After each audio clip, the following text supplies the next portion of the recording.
Hi guys, it's me, Tutorial with Cell. In this video, tuturuan ko po kayo kung paano gumawa ng Google account ngayong 2026. So simulan na po natin, let's do it! Punta tayo dito sa My Settings. I-click po natin ang Settings. Tapos, scroll down lang natin. Scroll. Then, hanapin natin ang Account. Yan, yung Account. User and Account. Then, i-click natin yung Add Account. Tapos, hanapin natin yung Google. Tapos, click natin yung Create Account for my personal use. Tapos, dyan na yung first name. Ilagay na natin. Type natin yung first name natin. Tapos, yung last name. Tapos, next natin.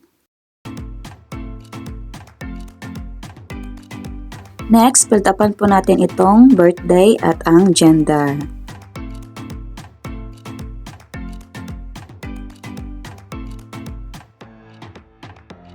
So, pagkatapos niyan, piliin natin yung don't have an email account.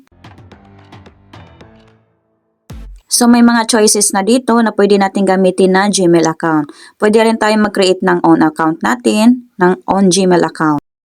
So, click natin ang create your own Gmail address.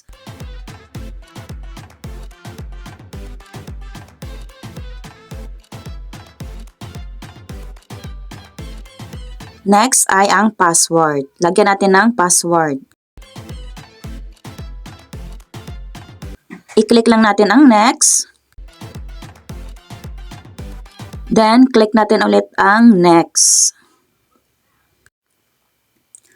Then, click natin ito ang choose in one step. Scroll down natin, hanapin natin ang accept all. Scroll down ulit, hanapin natin ang confirm.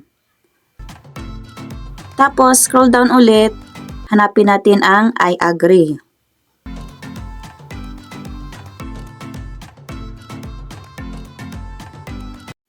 So, ayan na, nakagawa na tayo ng bagong Gmail account. So, pwede natin silipin doon sa My Play Store. Diyan, sa My Play Store, pwede na natin magamit ang bagong Gmail account. Ayun lang guys, sana masundan nyo yung aking tutorial video. Sa may mga katanungan, mag-comment lang sa baba at sasagutin ko. So, see you in my next video. See you!